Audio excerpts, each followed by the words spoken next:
Hey, it's Johara. Welcome back to my channel, to the Witchy Reader.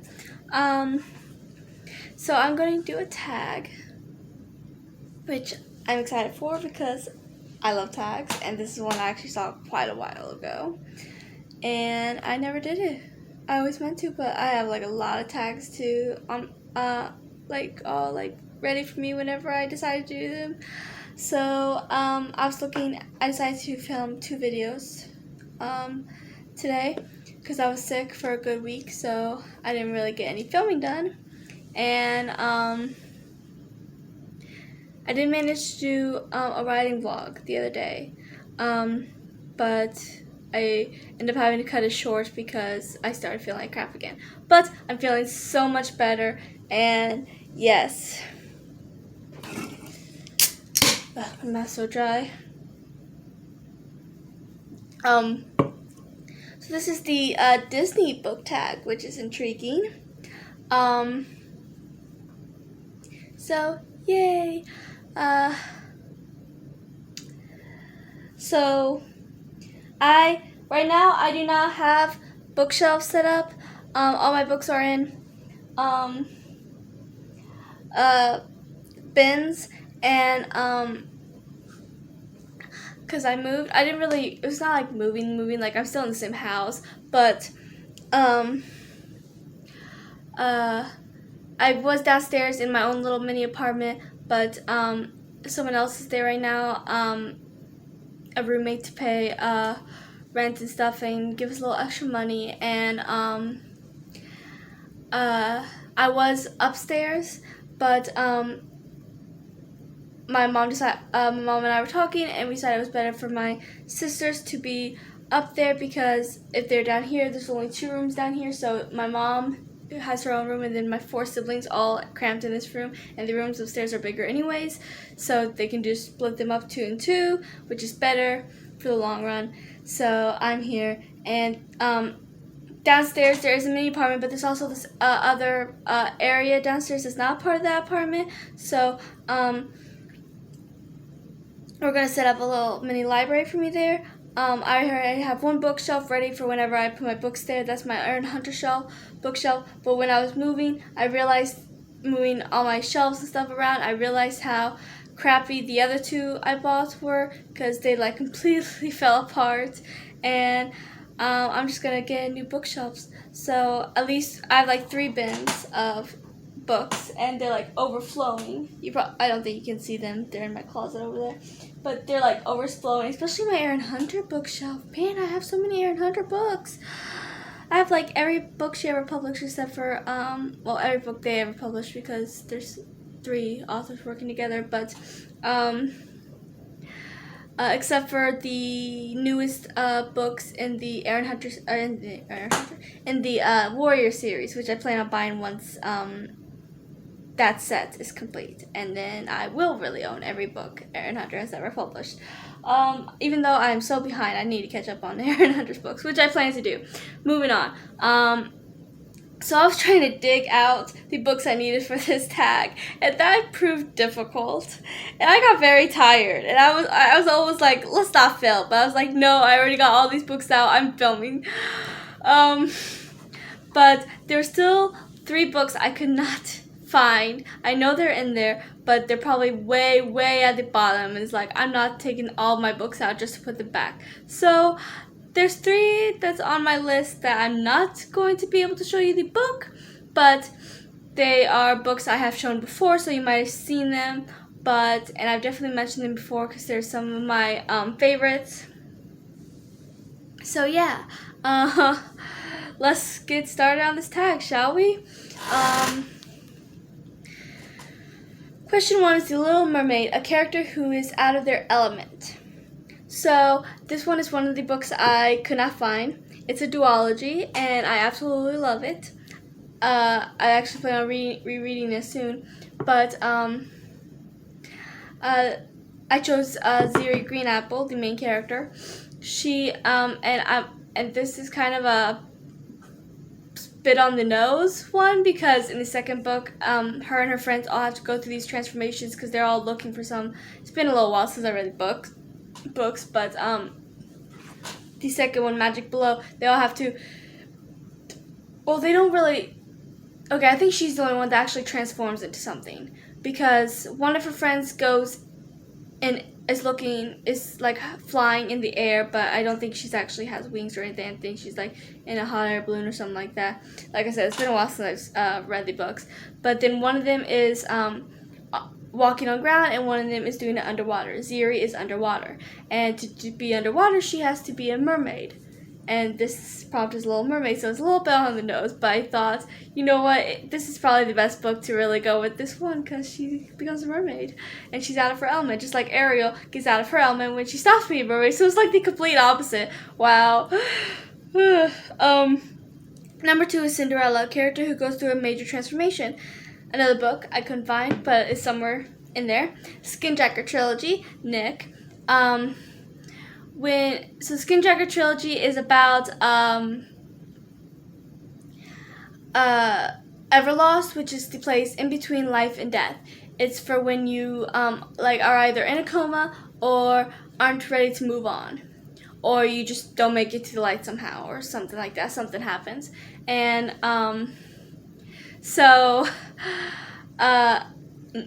and one of the rules of Everlost is that everyone but skinjackers tend to slowly forget who they are. A lot of people even have their new little names from like something that, like if you die, like okay, for example, it's easier to give you an example than explain it, but there's this one guy, I can't remember his name, and it's going to bug me, but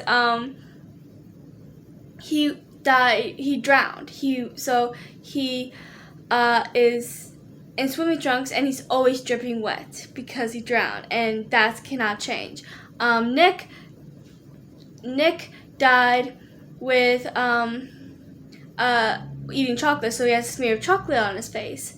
It was a car crash. Him and Allie, the two main characters, they were in 2 different cars, and the cars crashed, and the 2 of them ended up at Everlost.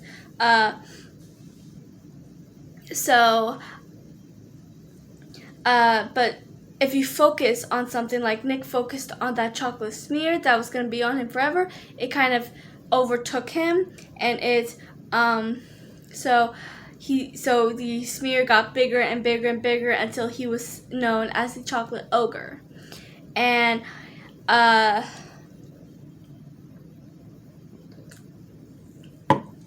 luckily at the end of the war, a lot of people get to move on, and because Nick and Allie helped free everyone, and Mikey, and then he was no longer the chocolate ogre. He got all of his memories back, and he didn't even have that one smear of chocolate, if I remember correctly. So yeah, he goes through a major transformation, but it does kind of go back to his original state, so that's good. Number 3 is Snow White, a book with a diverse cast of characters. I went with, okay, this one I do have. Where is it? It's on my stack somewhere. I think it's at the very bottom. Yeah, because it was the first book I had found. Hocus Pocus and the all-new sequel. The main character, this book is so underrated, sadly, because, I mean, the movie is so popular, but the book, you don't really hear much about it, which sucks because I actually love the sequel, maybe even more than the original, to be honest. And I'm like so scared for the sequel movie because I'm so scared they're not gonna go by the book and just gonna use their own ideas, which I would hate. And I honestly don't think I like the sequel at all unless they follow the book. Seriously, I love the book so much, and I'm gonna be so disappointed and devastated if the movie doesn't follow the book. Anyways, moving on from that little rant. The main character is Poppy, Max and Allison's daughter, and she, is just like her father and decided, hey, why not bring back the witches? Because even though her parents told her the story a million times, she didn't believe it. I've said it 100 times, I'll say it again. The non-believers are going to get the rest of us killed. It's one thing to not believe, but to actually test fates like that? What's wrong with you people? But I do like Poppy despite that, even though it was a little annoying. Anyways, moving on from my other rant. Poppy. One thing I loved about this is that there is a female-female romance, and what I love about it is that they don't really dwell on the fact that Poppy had a crush on a girl. At the beginning, her best friend Travis makes a comment to Poppy that her crush Isabella was on her way over to them, and then literally, and then the entire book, she had a normal high school crush on Isabella. They treated it like it was a like I just feel like sometimes they don't treat lesbian, gay relationships, all that, as normal as straight relationships, even though it should be. I just loved how they just briefly mentioned that Poppy was a lesbian by saying her female crush, was on her way there, and they just treated it like normally the entire way through. And I just absolutely loved it, and I found it outstanding and breathtaking, and one of the few things I've seen in media and in books that actually does that instead of a whole coming out story. Don't get me wrong, I like a good coming out story sometimes, but I just feel like, you shouldn't have to come out for one. And second of all, not everyone, coming out story can help people, come out themselves, and they can help people feel better about, if their coming out wasn't that great, they'll feel better that a scene that is not just them or something like that. But what about people like me who didn't actually come out? I don't really have a coming out story because it was always just something that was kind of known. My mom knew when I was 5. I still don't know why. But how my best friend knew when she first met me, and I still hadn't figured it out at that point. So, I guess there was just something about me. But yeah. So moving on from my third rant. Man, this is going to be a chaotic video. Anyways, not only that, but they also briefly mentioned that both Travis and Isabella are black, because when Poppy and Travis were talking towards the beginning, it's briefly mentioned that when Isabella first moved there, that people assumed her and Travis were going to date because they were both black or something like that. And so I'm guessing it's like a really small town or something, I don't know. But yeah, they briefly, I don't remember exactly how it was worded, but it was something along those lines. So yeah.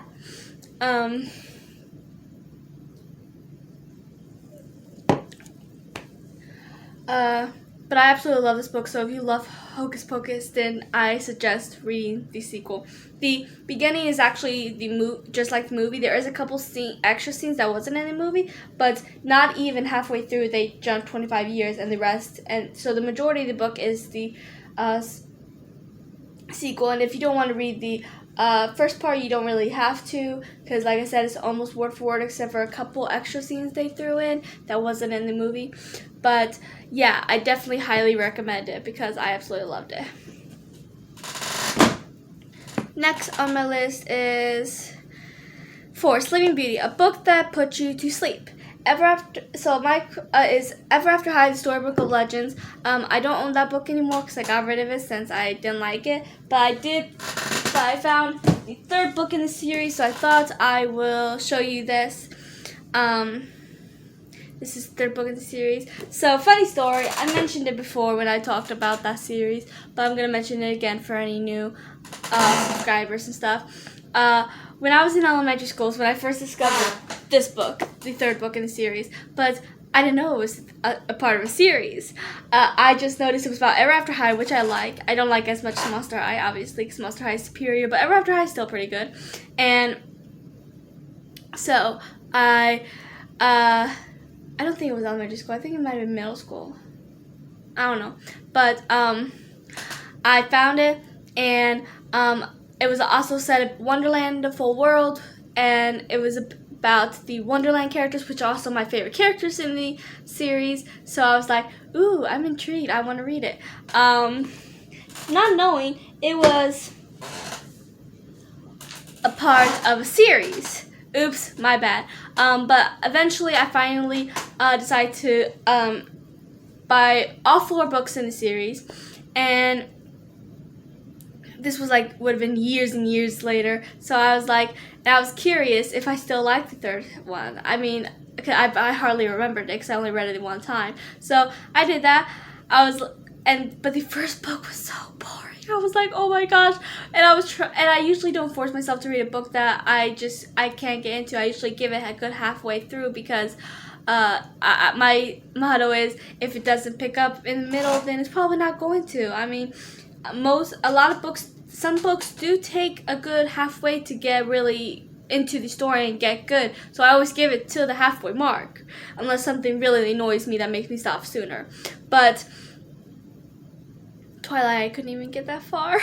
But if you've been on my channel a while, you know I have a lot of Twilight issues. I'm not getting all that right now. Anyways,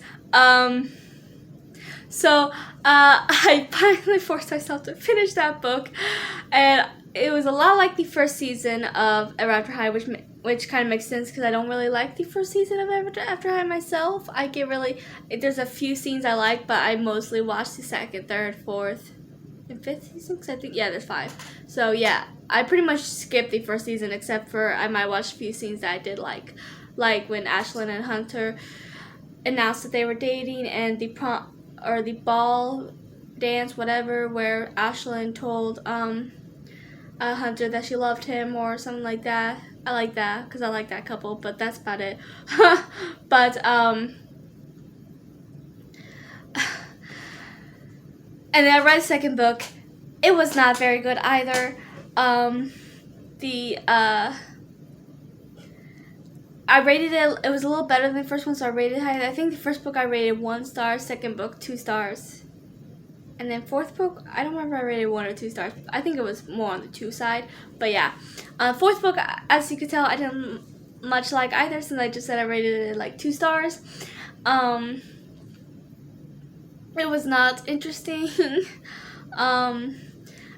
I mean, it was a little bit different because it was more of a prequel, because the first book starts out and it was also kind of a collection of short stories, which I also don't read. I don't read short stories, but the first book starts when they are getting to high school, and then I think it was their sophomore year of high school they were starting, and then this one is just a collection of what a bunch of the main characters in the series did during their summer, just little tales. And I was like, okay, some of these I don't think I'm going to like the one about Apple, because I don't like Apple, but there was one about Lizzie, Kitty, and Maddie. Those were the 3 I thought I would really like, because those are my 3 favorite characters, and they were also 3 of the main characters in the third book. Maddie was also a main character in the second book as well, but,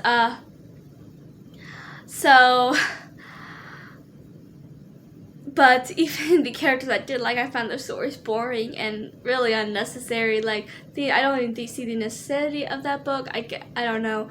But the third book I did love. When I reread it, I loved it just like I did the first time I read it. I rated it 5 stars. Absolutely love it. Luckily, for those of you that do like Ever After High, want to give the third book a try, but don't want to read the terrible books I just told you about, since the fourth one just a collection of short stories that obviously you don't need to read. And the first book you don't actually have to read either to understand the third book. Sadly, the second one you do have to read to understand the third book, what's going on, because the monster they're fighting in the third book is unleashed in the second book, and it's kind of necessary to read the second book to understand the third book in its full. So yeah, but luckily you don't have to read the first or fourth books, which is good. But that was a very long story that I probably didn't have to tell you, but oh well, it was fun to tell you all my little story. But I do highly recommend the third book. First book, oh my gosh, if any book would put me to sleep, it would be that one. So yeah, moving on. Number 5 is The Lion King, a character who had something dramatic happen to them when they were a child. I went with Fate of Flames, or this is the first book of the Effigy series by, I always forget to say the author's names. So, Sarah Roffley, I'm sorry if I'm pronouncing that wrong. But I absolutely love this trilogy. Highly recommend it. It's really good. It's about 4 girls who each control a different element, and they all usually work separately to defeat the phantoms, which attacks the world. A lot of times later on, you find out phantoms are just spirits that don't get to move on or something like that. And it follows the main girl, Maya, who finds out that she's the new fire effigy, and she has always loved the effigies, but she never actually wanted to become one. And then she ends up being smack dab in the middle of this war coming on, where all the effigies for the first time in a long time have to band together.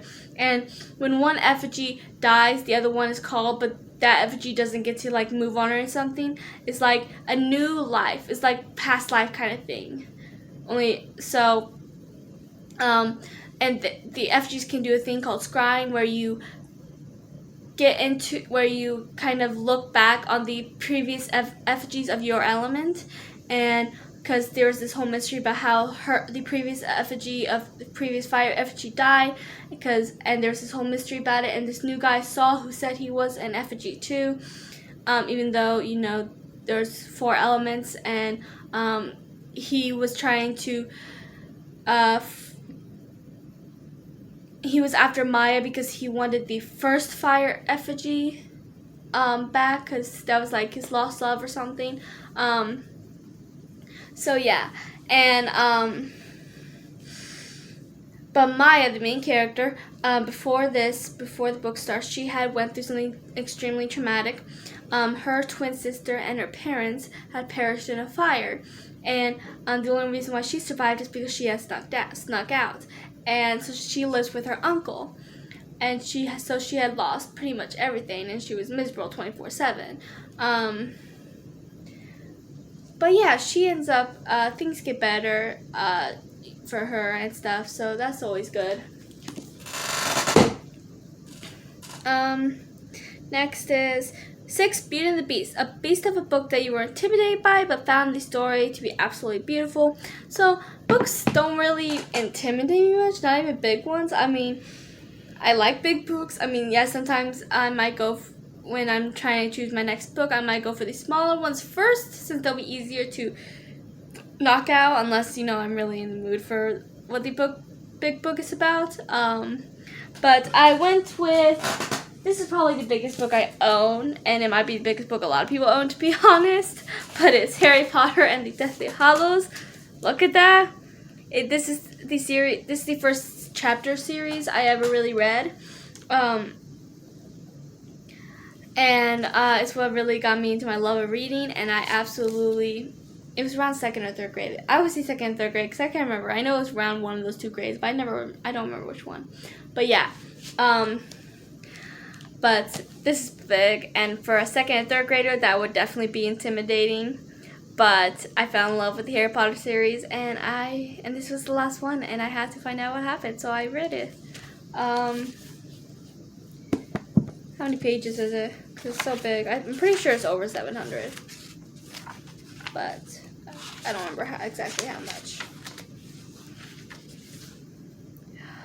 759. Wow, that is a lot. Okay, next is 7, Aladdin, a character who gets their wish granted for better or worse. This is the 3rd book I do not have, sadly, with me right now, because it's probably buried within my books. And so for this, I went with Dorothea from the Stormmaker trilogy. At the beginning, she hates her life. She can't even leave the palace because of this curse that has plagued her family for centuries. And there's this curse going on about her getting erupted in flames, which kind of comes true, but it's not what everyone thought it would be. It didn't kill her, at least. And yeah, so but she hated her life. She always fought with her mom. She was also forced to marry this jerk of a prince who she just met and couldn't stand. And honestly, this series is the only series I've ever read where I actually hated all the main characters at the beginning. I mean, Dorothea was the main character, but it's also, but Rexy and Kato are also there, and all three of them I hated it when I first started. Luckily, Kato and Dorothea became so much better. Kato flew. He became amazing. I love Kato. Dorothea became a lot better too. Rexy I still have issues with, but that's besides the point. But Dorothea makes a wish to, well, this little girl gave her this wishing star, and then she ended up later on, shortly after, looking at the wishing star, not believing it would actually grant her wish, makes a wish. I don't remember exactly what her wish was, but it was something to do with the fairy tale rules, because that's what she was tired of. And she ended up breaking fairy tales and all their rules. So, like, Belle became the Beast, and that's the only one I can remember. But a bunch of things happened. Everyone transformed and changed, and she basically broke the world. So that's definitely not what she had intended. Number 8 is Mulan, a character who pretends to be someone or something they are not. So for the book, I went with this one. I could actually go with a good, like, all the main characters, to be honest. But I went with my favorite, obviously. Monster High, Book 4, Draculaura, obviously, because she is the best. Because all the monsters on here had to they have to go to a normie school. Normie is human, and they have to pretend to be human. So like Draculaura has to, she's not allowed to really open her mouth like at all, because if she did, it would reveal her fangs, and she has to like wear makeup to look a little more tan than the extremely pale girl she is. I know Frankie has to use a whole bunch of makeup to cover her entire skin, and because she's mint green, and she also has to wear turtlenecks because she's Frankenstein's daughter, so she has to hide her little neck bolts, and she has to wear really long clothes to like long sleeves, long pants and stuff to hide all of her stitches. Who else there? Claudine has to hide a lot too because she's a werewolf. Same with her brother Claude. Then there's Laguna, who has to use a lot of makeup because she's blue.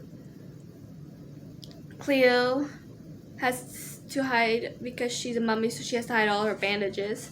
So yeah, so Draculaura actually might be the one that has to hide the least. Well, not really, because she does have to put on a lot of makeup to seem tanner and not open her mouth, which can't be easy. I mean, she can talk, she just has to, like, be very careful and, like, not open her mouth that wide. So, yeah, so all of them really could go with this list, because they all have to hide. Everyone finally finds out about them, and in this book, they actually are, a school for monsters gets open. So they definitely don't have to hide anymore. See, number 9, Toy Story, a book of characters you wish would come to life. If you know my channel at all by now, you should know the answers of this. Seekers. Not only are they bears, my favorite animal, I mean, let me show you all my bears. I have a lot of bears, as you can tell. And I also have more bears out in the living room. These are not stuffed animal ones. See, I have see no evil, hear no evil, speak no evil. I have these bears. I also have those in gargoyles, but that's besides the point. See, I have a panda, a bear here. This is actually something my best friend made for me, Alyssa. She's the best. Or I don't think she made it for me. She bought it for me. I have no idea where she bought it, but it's missing a wing, sadly. I've had it for years since, oh gosh, I would have been 14 or 15 when she gave it to me. But it's a panda unicorn, and she got it for me because she knows I'm obsessed with pandas and all bears. But I have this bear, black bear. I have this angel bear. It needs to be hung up. I just haven't figured out where. And then I have this bear. I think that's all my bears. But yeah. Oh wait, I also have 2 posters of our bears. They like pictures. When you move them, the bear images change. I'm not gonna show you those right now. Those are in my closet, surrounded by my books, or my books are surrounding them. But yeah, so I'm a bit obsessed with bears, and which is actually the reason why I read this the first time in 4th grade, and it has been my favorite series ever since. Not only is it because it's about bears, but I fell in love with the characters, with the storylines, with the friendship, with the writing. It was just all so beautiful, and it became my heart. It owns my heart. Okay, Seekers owns my heart, especially Khalik, the white bear. She's my favorite. And yeah, so what was this prompt again? I got off track by talking about bears. Oh yeah, so these are definitely the characters I would want to come back to life because I'm obsessed with them. And I love Khalik. She is my everything. So yeah, this is definitely the answer. And if you know me at all by now, you shouldn't even be surprised because I know I'm not. The book fell off my stack. Number 10, Disney Descendants. Your favorite villain or morally ambiguous character. So, I know when people say heroes versus villains, a lot of times these days people say villains because villains are more interesting, this and that. But I like the heroes. I like complicated heroes, you know? The heroes that it's not always like, let's do what's right, and don't even have second thoughts. It's like the ones that are questioning things and don't exactly like my favorite trope is the chosen one, but I love it more whenever it's like the main character doesn't want to do this and the main character wants to quit. Maybe she or he even does quit here and there, but she or he continues because, well, they're the chosen one. And yeah, so but there's one villain that I absolutely love. Don't ask me why, because I don't have an answer. I just love her. Actually, I probably could answer that, and it's probably, well, it might not be obvious. I don't know. My book. It wouldn't come to me. I chose, from Harry Potter as well, a different book. I chose Prisoner of Azkaban, which is funny, because I think this is the one she shows up first, too. I did not plan that. But actually no, this isn't when she was. I'm so stupid. She doesn't come till what? Order of Phoenix? Yeah, Order of Phoenix. I'm so stupid. I'm just thinking this because I thought it was. Oh my gosh! I just said it was this one because she broke out of Azkaban and this one is Azkaban. I'm talking about Bellatrix. Man, I'm so stupid. Bellatrix, she's just so insane, so fun, and you know she's just.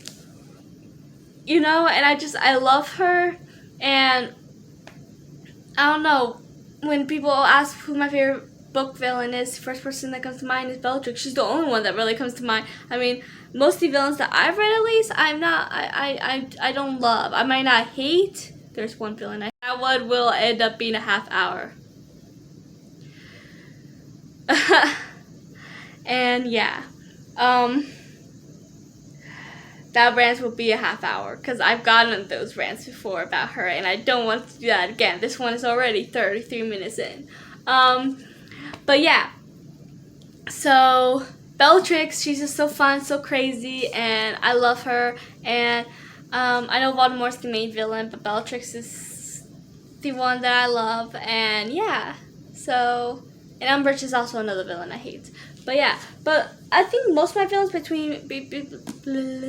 most of the villains I read about besides not Bellatrix, Umbridge or Mary Hightower from Skin Dragon Trilogy, I don't exactly hate them, but I might not just love them. But Bellatrix, I love. I mean, I could probably come up with villains on TV that I love, but like Spike from Buffy the Vampire Slayer, which saw someone upload a Spike book tag, and I can't wait to watch it and film it because I'm obsessed with Spike. There's Cole from Charmed. I love him, and he's a villain. Well, he was a villain, then he wasn't, then he was, then he wasn't. It's kind of complicated. But yeah, so Bellatrix, definitely my number one. So that's all for this video. Please like and subscribe and comment your answers if you have answers, or if you do this tag. I tag everyone if you want to do it. You know, you like Disney, you want to do this tag, feel free. And that is it. And I'll talk to you guys later.